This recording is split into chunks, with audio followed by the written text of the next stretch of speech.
Hello friends, I Pinky Sharma, Assistant Professor in Biyani Girls B.Ed College. Welcome you all on behalf of GuruKPO.com.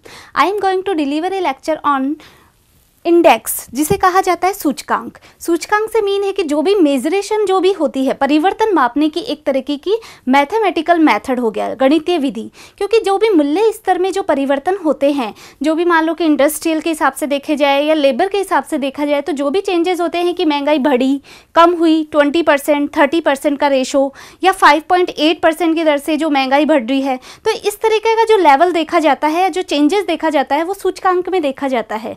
सूचकांक एक तरीके की परिवर्तन मापने की विधि है, एक गणितीय विधि है, जिसमें अपन मूल्य स्तर के परिवर्तनों का अनुमान लगा के एक मुद्रा की क्रय शक्ति में अपन उसके दिखाते हैं। जैसे सूचकांक की विशेषताओं में जैसे फर्स्ट दी है विशेष प्रकार के माध्य। तो माध्य से मीन सबसे पहले है एवरेज, कि 1990 में जैसे 4 प्रकार की वस्तुएं दे रखी हैं, A, B, C, D।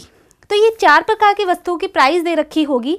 इन चारों की अपन एज ए एग्जाम्पल में देखे जाए तो चारों को ऐड किया और जो भी आइटम थी, जितने नंबर ऑफ आइटम है 1, 2, 3, 4 से अपन डिवाइड कर देंगे तो ये अपना जो आएगा वो सूचकांक आएगा 50% आएगा, 50% आएगा। नेक्स्ट है परिवर्तनों का सापेक्ष माप, एक तरीके से चेंजेस इन रिलेटिव टर्म, क्योंकि चेंजेस इन रिलेटिव टर्म नहीं होगा तो सूचकांक मेजर ही नहीं करेगा, क्योंकि ये जो बेस्ड है वो 2 समय के आधार पे है। जो 2 समय या स्थान के आधार पे जो चेंजेस होते हैं, मान लो कि ए श्रेणी दे रखी है, आपको ए सीरीज दे रखी है और दूसरी मान लो बी सीरीज दे रखी है, तो दोनों के बेस पे जो चेंजेस हो रहे हैं उसके आधार पे अपन एक दूसरे को मेजर कर सकते हैं। नेक्स्ट आता है तुलना का आधार, कि जो भी अपन कंपेरिजन देखते हैं कि दोनों में मान लो कि 1990 और 1991, तो दोनों का अगर कंपेरिजन देखे जाए कि 1990 में जो था 100 वैल्यू पे था और 1991 में 150 पे आ गया, तो दोनों में जो डिफरेंट चेंजेस दिया जाएगा वो 100 से 150 हो गया। दैट इज मीन है कि इसमें 50% जो चेंज हुआ है वो प्राइस लेवल पे हुआ। नेक्स्ट है प्राइस इंडेक्स। प्राइस इंडेक्स से पता चल रहा है कि जो कीमत होती है या जो प्राइस होती है उसमें चेंजेस होना। जैसे कि डेफिनेशन लिखी गई है कि मूल्य सूचकांक एक प्रमाप वर्ष। अब प्रमाप वर्ष से मीन है कि कोई भी आधार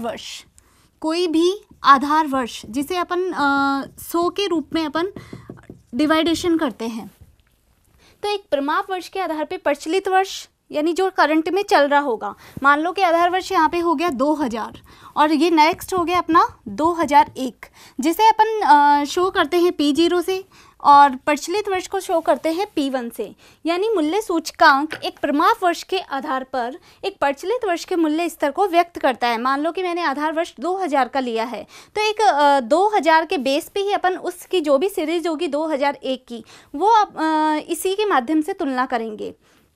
नेक्स्ट आता है सूचकांक निर्माण में आधार निश्चित करने की विधियाँ। आधार निश्चित करने के 2 मेथड होते हैं। सबसे फर्स्ट होता है फिक्स्ड मेथड और सेकंड होता है chain base method. First fixed base method का पता ही चल रहा है कि फिक्स्ड है, एक निश्चित आधार लिया जाता है, जिसके 2 टाइप होते हैं, निश्चित वर्ष या 1 वर्षीय आधार।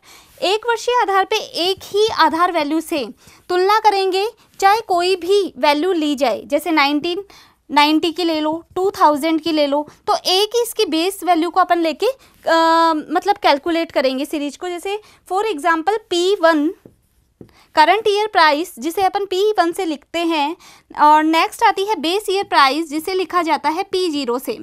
तो करंट ईयर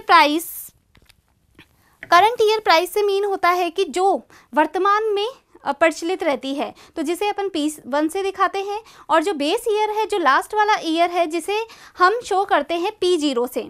नेक्स्ट आता है साधारण सूचकांक की रचना। साधारण सूचकांक की रचना सबसे पहले मीनिंग होना चाहिए कि आपका सिंपल इंडेक्स किसे कहते हैं।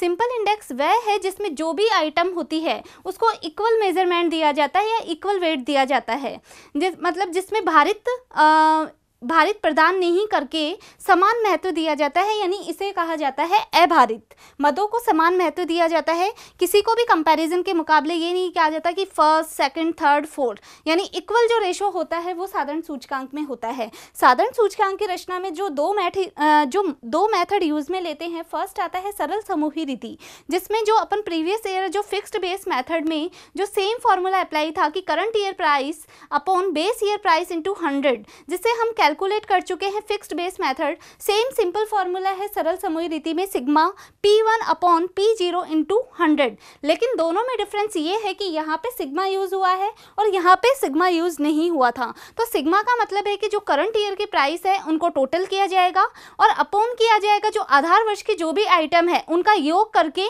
मल्टीप्लाई किया जाएगा 100 से।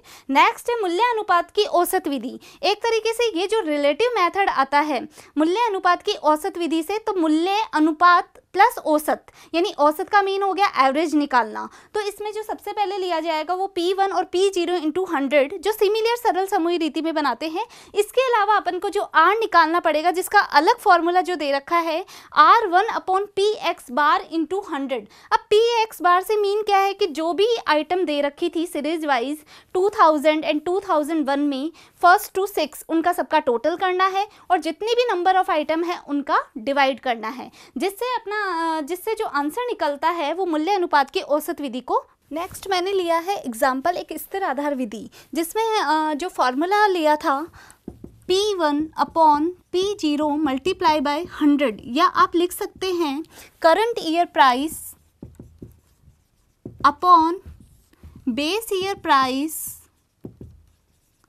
Multiply by 100। एग्जाम्पल में ईयर दे रखे हैं 2000 से 2004, प्राइस दे रखी है 10, 12, 15, 20, 25।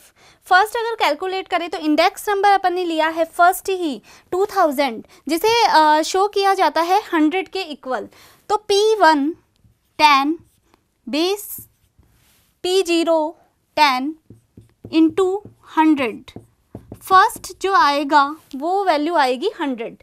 नेक्स्ट P1 है आपका 12, P0 है आपका 10 मल्टीप्लाई बाय 100। अब यहाँ पे जो 10 लिखा है क्योंकि जो 2000 की जो प्राइस दे रखी है 10, जिसको हमने बेस के रूप में लिया है यहाँ पे, इसलिए 10 लिखा गया है। 0 से 0 cancel, 120। Next 15 current year price base 10 multiply by 100 150।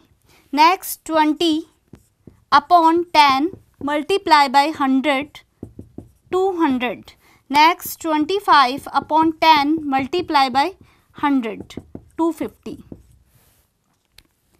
ये जो मेथड है जो स्थिर आधार विधि से लिया है फिक्स्ड बेस मेथड से, और एक जो होता है चेन बेस मेथड जो से उसमें जो कैलकुलेट करते हैं थोड़ा डिफरेंस रहता है कि जो इसकी ये जो टर्म ली है, फर्स्ट जो टर्म ली है 10, नेक्स्ट ली है 12, तो यहाँ पे जो बेस होता है चेन बेस मेथड में डिफरेंस ये रहता है कि जो नेक्स्ट जो प्रीवियस वैल्यू की जो टर्म ली जाती है, जैसे फॉर एग्जांपल 12 है करंट ईयर प्राइस और इससे जस्ट प्रीवियस ईयर में है 10 मल्टीप्लाई बाय 100, तो ये चेन बेस से जो वैल्यू आती है वो 120 आएगी। यानी चेन बेस में क्या होता है कि जो वैल्यू होती है वो वेरिएबल उस पे बेस्ड पे आधारित होती है, इसलिए उसे चेन बेस कहा जाता है। नेक्स्ट जो सबसे पहले जो फिक्स्ड बेस मेथड से जो क्वेश्चन किया है, अगर इसे चेन बेस मेथड से किया जाए तो डिफरेंस ये रहता है कि current year price upon previous year price into 100, यानी करंट ईयर प्राइस रखी जाएगी तो 10,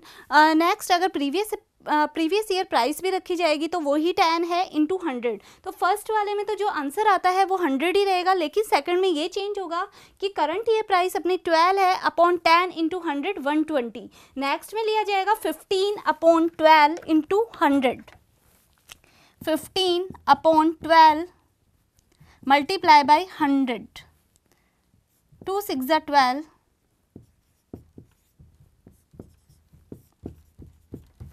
25 मल्टीप्लाई बाय 15,